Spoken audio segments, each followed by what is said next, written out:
Today we're diving into a topic that's got alarm bells ringing, and for good reason. California is leading the pack in fraud against older adults, and there's a growing concern that this is impacting them more than ever. SchoolsFirst Federal Credit Union is armed with vital info on how we can avoid these sneaky scams, especially when they're targeting older adults. Here to help us understand what's going on, we have Jonathan Wesson, their Folsom branch manager. All right, so Jonathan, why in the world are people over 60 being hit so hard by scammers right now? Now, that's an excellent question. Scammers will attack anyone, regardless of their age or who you are, so it's best to know this information so you can protect yourself from scams.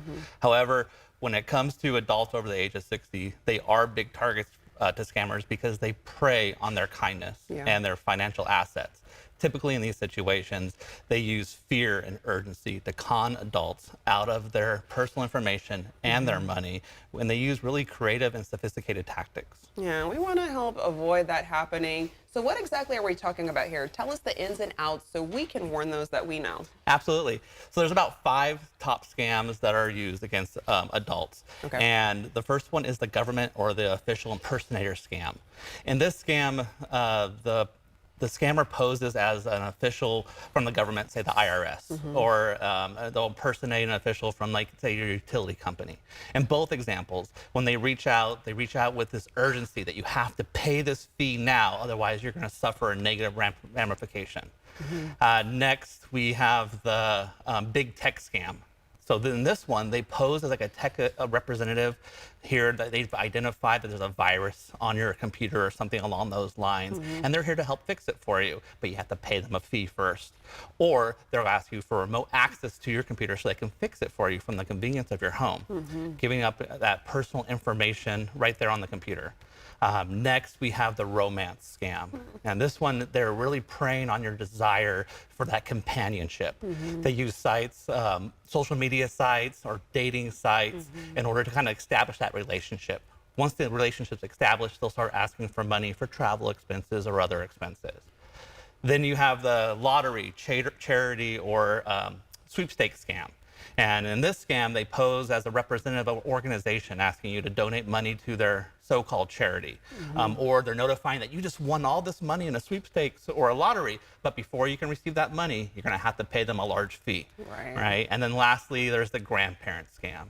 This scam, they pose as one of your loved ones, a child or a grandchild, and they ask you for money for an unexpected expense, medical bills. I was in a car accident. I need this money right away.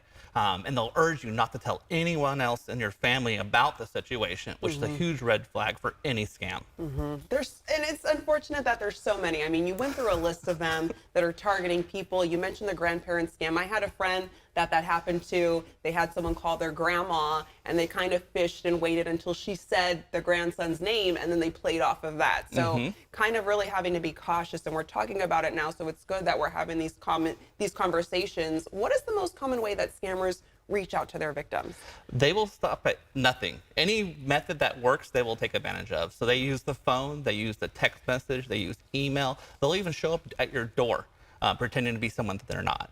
So it's really important for everyone to be aware of these scams and always take precautions. If something doesn't sound right, doesn't look right, don't act right away. Reach out to somebody that you know or trust. And you pointed out they're preying on you to act right away. So making sure you do that due diligence, take a moment, take a pause, look into it. It's going to be beneficial in the long run. And we need some ground rules here. So what can we do to avoid falling into these traps in the first place? Absolutely. So there's some steps you can take to help avoid those traps.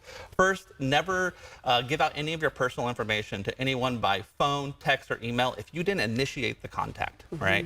Never send anyone money, gift cards, or a check unless you know them personally.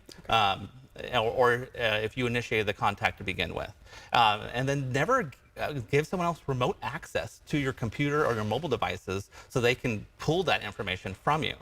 I mean, bottom line, the biggest takeaway here is to be aware of these scams. Don't fall into the trap of that sense of urgency where you have to act now. Reach out and ask questions. Disconnect the call. Right? You have your bank, you have your credit union, or someone that you know or trust. We're here to help protect you and guide you through these scenarios so you don't become a victim. Right. And sometimes, again, taking that extra step, Some people don't want to do it, but if it's gonna save you in the long run, make sure to do it. Absolutely. Jonathan, thank you for these very helpful tips. My pleasure. All right, and again, you can visit the Federal Trade Commission by going to consumer.ftc.gov. You can visit one of the many SchoolsFirst Federal Credit Union branch locations as seen on the screen right there. They have more than 70 branch locations, and you can find out more online by going to schoolsfirstfcu.org.